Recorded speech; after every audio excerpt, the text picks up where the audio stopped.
আবারও কোটার বিরুদ্ধে উত্তাল বুয়েট ক্যাম্পাস। আমরা এই মুহূর্তে দেখছি বুয়েট ক্যাম্পাসে ডক্টর এম এ রশিদ প্রশাসনিক ভবনের সামনে শিক্ষার্থীরা জড়ো হয়েছেন এবং তারা স্লোগান দিচ্ছেন কোটা না মেধা।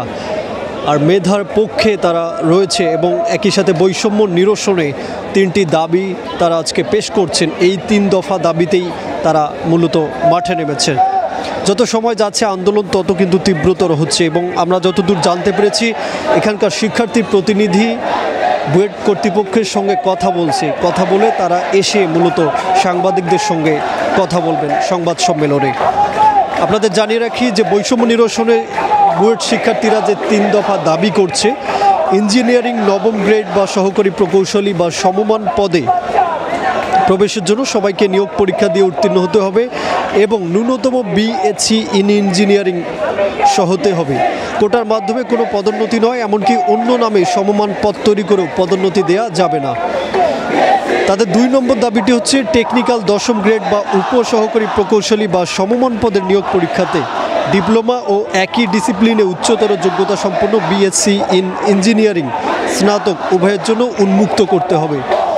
এবং সর্বশেষ তাদের যে দাবি 3 নম্বর দাবি সেটি হচ্ছে বিএসসি ইন ইঞ্জিনিয়ারিং স্নাতক ব্যতীত প্রকৌশলী পদবি ব্যবহারকারীদের বিষয়ে অন্যান্য দেশের মতো যথাযথ আইনি পদক্ষেপ গ্রহণ করতে হবে। নন এক্রিডেটেড বিএসসি ইন ইঞ্জিনিয়ারিং কোর্সগুলোকে যথাযথ প্রক্রিয়া অনুসরণ করে আইইবি বিএইটিই এক্রিডেশনের মাধ্যমে আওতায় আনতে হবে। এই হচ্ছে তাদের 3টি দাবি। তাদের যে প্লাকার্ডগুলোতে আমরা দেখছি যে জুলাইয়ে গেল হাজার প্রাণ করতে কোটার পুনর্বাসন, কোটার নামে অবিচার বন্ধ করো, প্রকৌশলীর সকল পদ শুধুই প্রকৌশলীদের অধিকার, ইঞ্জিনিয়ারদের স্বার্থ রক্ষায় আইইবির ভূমিকা কই।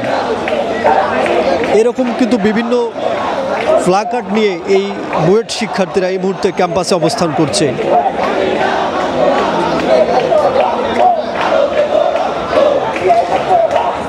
তাদের দাবির মধ্যে বারবার মূল বিষয়টি উঠে আসছে, সেটি হচ্ছে কোটার বিরুদ্ধে তাদের অবস্থান।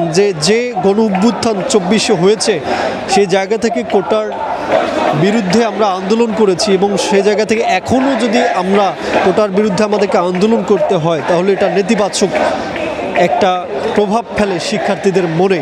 সে জায়গা থেকে তাদের এই আন্দোলন, তারা 3 দফা দাবিতে আজকের এই বুয়েট ক্যাম্পাসে দাঁড়িয়েছে।